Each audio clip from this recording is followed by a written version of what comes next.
If fear is the only thing stopping us from achieving our dreams, and we only fear what we don't understand, then the antidote to fear is knowledge.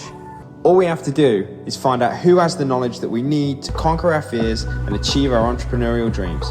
My name is Callum Walker, and welcome to the podcast that will help you figure it out and conquer this lonely entrepreneurial journey.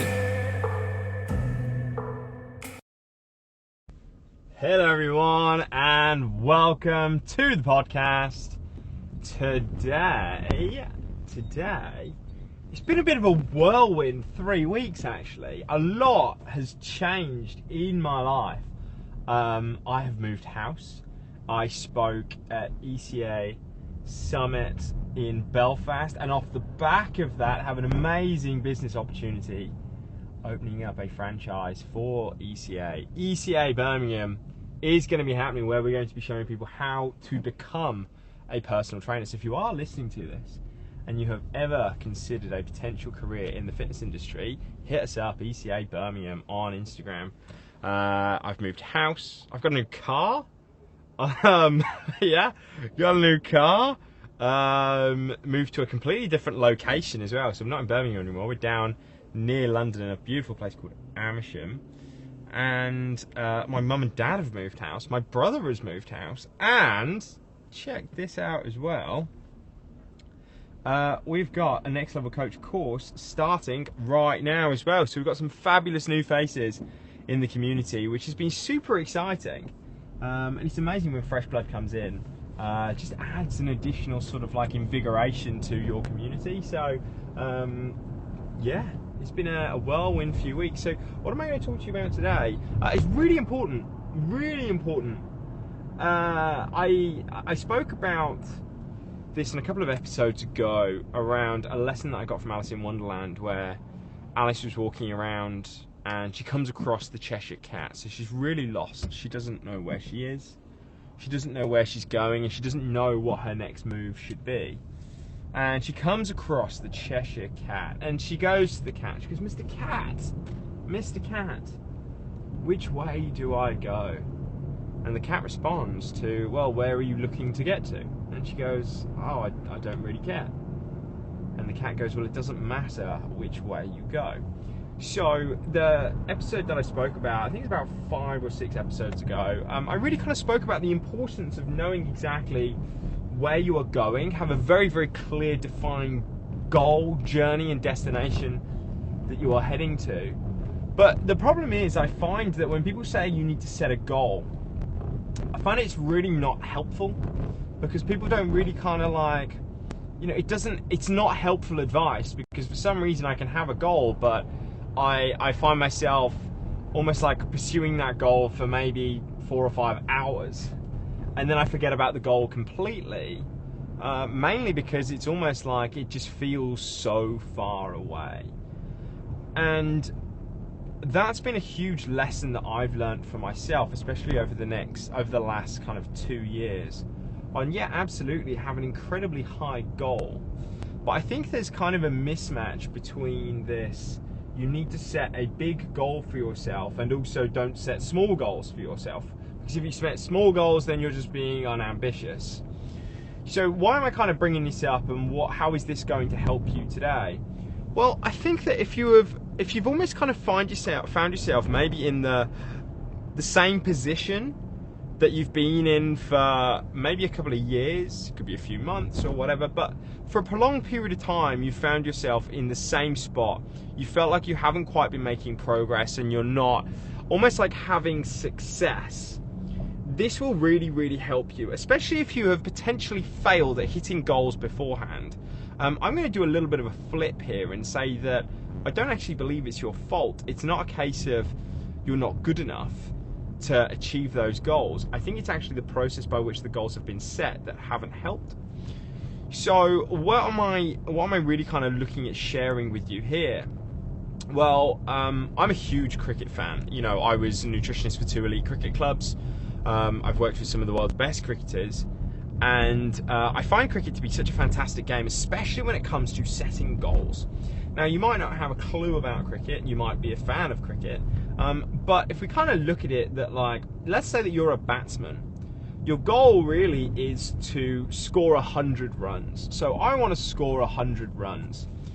So to keep it really simple with cricket, I'm not going to try and explain what cricket is, because that would take about 17,000 episodes. I've been playing cricket for over 20 years and I still don't understand it. But if you look at kind of like, keep it really simple with cricket, that every time you hit the ball and you run to the other end, that is a run.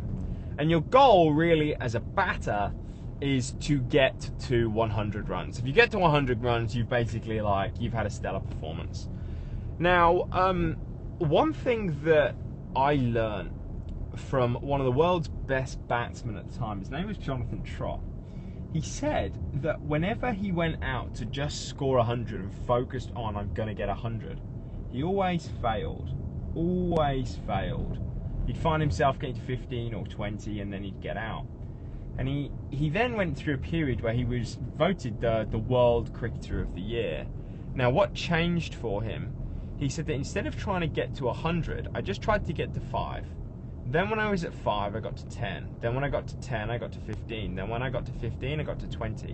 And I just moved forward in increments of 5. Now, his goal was not to get to 5. His goal was to get to 100. But he had the milestone of 5 there, which allowed him to feel like he was having success, which allowed him to feel like he was actually making progress and this goal was potentially worthwhile and that he could.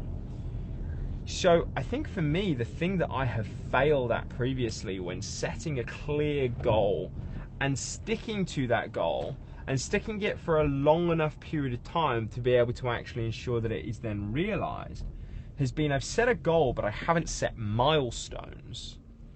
And when it comes to, anything within the personal development world, they always say that when it comes to your achieving a goal, you'll only achieve goals that you can believe that you can achieve. So it really comes down to, if you want to achieve a goal, you just got to believe that you're going to achieve that goal.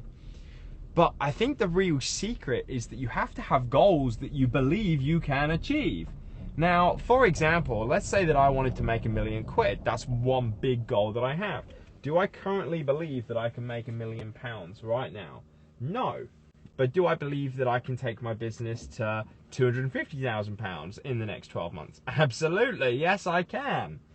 So that goal and that milestone is there to then get to 250, and then when I get to 250, I then put another milestone in of going like, right, okay, now we're going to get to 300, then 350, then 4, then 5, and gradually move up the ranks there. So how can this kind of help you? Well, it's almost like your goal and what you actually should be doing when it comes to setting goals, when it comes to setting destinations and journeys. I think it really comes down to that you have to set goals that you believe that you'll achieve, but they are kind of in line with the overall bigger picture of setting milestones that you believe that you can get to. So right now, let's say you had a goal to take your coaching business to 6 figures, for example. That may seem like a fantasy. So have the goal and the target of taking it to 6 figures, absolutely. But from where you are right now, focus on going like, okay, how can I get to £40,000? How can I then get to 50? How can I then get to 60? So for example, with me growing this podcast, I haven't really put an insane amount of energy and effort into growing the overall podcast. The first sort of 50 odd episodes for me have really been about just finding my voice and figuring out what this is all about. But for me now, I currently have 6 subscribers. So I have 6 people subscribed to this podcast. Now I know I have more than that listening, but I have 6 people who subscribe. So what I want to do is, a goal of mine is to take it to 1,000 subscribers. I want to have 1,000 subscribers on this podcast. Now, do I believe I can have 1,000 subscribers on this podcast right now? Well, I mean, it's a great idea and I want to get there, but do I currently have the level of belief to be able to achieve it? No. But first of all, I'm at 6. I've set my target to go, right, okay, I want to get to 10. So every single day, I'm asking myself the question, how can I move the needle forward to move this from 6 podcast subscribers to 10? So for example, right now, you could really help me out. You could really help me out in achieving that first milestone. If you listen to this, and you have listened to this frequently, please subscribe. Whether it's on Apple Podcasts, Spotify, whatever podcast platform that you use, please subscribe. I've never asked you to subscribe to the podcast. I'll be releasing these 3 times a week and providing more material. I've got some amazing guests planned. So if you don't want to miss out on anything, you want to be notified, and you also want to be part of something, please subscribe to this. But a question that I'm able to ask myself every day is to go, okay, right, how can I get from 6 subscribers to 10? Then when I get to 10, I'm going to get to 15. Then when I get to 15, I'm going to get to 20, then 20 to 30, then 30 to 40. So it's the same with my email list. I currently have 460 subscribers to my email newsletter. I want to get to, you know, ideally my overall big goal is to get to 10,000 email list subscribers. But right now, do I have the belief to be able to get there? No. So my first goal is to get to 500. So every day, I'm now asking myself, what have I done today that moves the needle forward to get to 500 subscribers? So I turned my adverts on, and naturally that means that if I get 5 people download my my free gift in the next 10 days, that means that I'll be at 500 subscribers. And then when I'm at 500, I can then ask the question about how we're going to get to 6. So I think for you, my big question for you, and this is the same that you can use with clients as well, is set an overall goal, absolutely, but what is the first milestone you can get to? Then once you've achieved that milestone, then move to the next, then move to the next. Because then every single day you can ask yourself the question, what have I done today to get to that milestone? So for me, I can review at the end of the day and go, right, what have I done today to increase the number of people that could subscribe to my podcast to get from 6 to 10? Well, I sent an email out saying, hey, subscribe to my podcast. I've also asked you today saying, hey, please subscribe to the podcast. So yeah, if you do feel like you have failed at achieving goals beforehand, give this a try. Never forget, if every one of your clients gave you just one new client, you've doubled your business.